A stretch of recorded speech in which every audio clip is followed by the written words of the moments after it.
خروج دجال وہ موضوع ہے جس پر احادیث اور روایتوں کے دفتر بھرے پڑے ہیں۔ ہر امت کے نبیوں نے اپنی قوم کو دجال سے آگاہ کیا۔ آخری نبی حضرت محمد صلی اللہ علیہ وسلم نے بھی کئی مرتبہ صحابہ اکرام کو دجال کی آمد کی خبر دی۔ اس ویڈیو میں ہم اس طویل حدیث کا ذکر کریں گے جسے حدیث جساسہ کہتے ہیں، جس کے مطابق صحابی رسول حضرت تمیم داری رضی اللہ تعالیٰ عنہ نے ایک مرتبہ دجال سے ملاقات کی تھی اور اسلام لانے کے بعد انہوں نے نبی صلی اللہ علیہ وسلم کو اس واقعے کے متعلق بتایا، لہذا آپ نے اس واقعے کی تصدیق کی اور ایک طویل خطبہ دیا۔ قیس روایت کرتی ہیں کہ جب رسول اللہ صلی اللہ علیہ وسلم نے اپنی نماز پوری کر لی تو مسکراتے ہوئے منبر پر تشریف فرما ہوئے، پھر فرمایا ہر آدمی اپنی نماز کی جگہ پر ہی بیٹھا رہے۔ پھر فرمایا کیا تم جانتے ہو کہ میں نے تمہیں کیوں جمع کیا ہے؟ صحابہ نے عرض کیا اللہ اور اس کے رسول ہی بہتر جانتے ہیں۔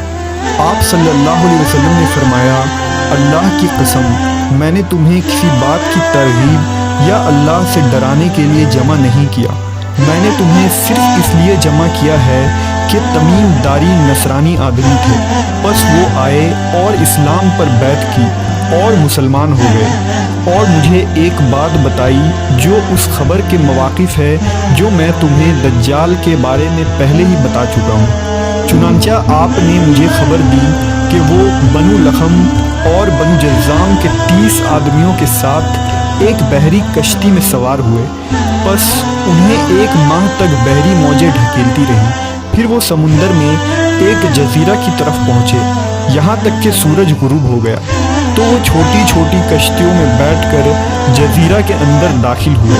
انہیں وہاں ایک جانور ملا جو موٹے اور گھنے بالوں والا تھا، بالوں کی کثرت کی وجہ سے اس کا اگلا اور پچھلا حصہ پہچانا نہیں جا سکتا تھا، بس انہوں نے کہا تیرے لیے ہلاکت ہو، تو کون ہے؟ اس نے کہا اے قوم اس آدمی کی طرف گرجے میں چلو کیونکہ وہ تمہاری خبر کے بارے میں بہت شوق رکھتا ہے۔ بس جب اس نے ہمارا نام لیا تو ہم گھبرا گئے کہ وہ کہیں جن نہ ہو، لہذا ہم جلدی جلدی چلے یہاں تک کہ گرجے میں داخل ہو گئے۔ وہاں ایک بہت بڑا انسان تھا کہ اس سے پہلے ہم نے اتنا بڑا آدمی اتنی سختی کے ساتھ بندھا ہوا کہیں نہ دیکھا تھا۔ اس کے دونوں ہاتھوں کو گردن کے ساتھ باندھا ہوا تھا اور گھٹنوں سے ٹخنوں تک لوہے کی زنجیروں سے جکڑا ہوا تھا۔ ہم نے کہا تیرے لیے ہلاکت ہو، تو کون ہے؟ اس نے کہا تم میری خبر معلوم کرنے پر قادر ہو ہی گئے ہو تو تم ہی بتاؤ کہ تم کون ہو۔ انہوں نے کہا ہم عرب کے لوگ ہیں، ہم دریائی جہاز میں سوار ہوئے، بس جب ہم سوار ہوئے تو سمندر کو جوش میں پایا، بس موجیں 1 مہینہ تک ہم سے کھیلتی رہیں، پھر ہمیں تمہارے اس جزیرے تک پہنچا دیا۔ اس نے کہا میں جساسہ ہوں۔ ہم نے کہا جساسہ کیا ہوتا ہے؟ اس نے کہا گرجے میں اس آدمی کا قصد کرو کیونکہ وہ تمہاری خبر کا بہت شوق رکھتا ہے۔ بس ہم تیری طرف جلدی سے چلے اور ہم گھبرائے اور اس سے پرامن نہ تھے کہ وہ جن ہو۔ اس نے کہا مجھے بیسان کے باغ کے بارے میں خبر دو۔ ہم نے کہا اس کی کس چیز کے بارے میں تم خبر معلوم کرنا چاہتے ہو؟ اس نے کہا میں اس کی کھجوروں کے پھل کے بارے میں پوچھنا چاہتا ہوں۔ ہم نے اس سے کہا ہاں پھل آتا ہے۔ اس نے کہا عنقریب یہ زمانہ آنے والا ہے کہ وہ درخت پھل نہ دیں گے۔ اس نے کہا مجھے بحیرہ طبریہ کے بارے میں خبر دو۔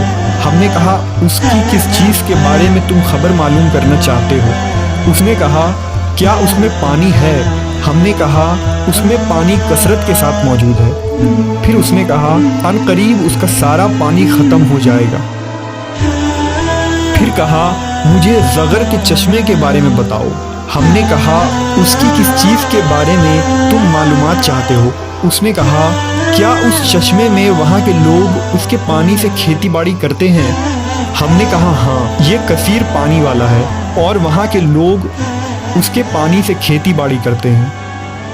پھر کہنے لگا مجھے امیوں کے نبی کے بارے میں خبر دو کہ اس نے کیا کیا۔ ہم نے کہا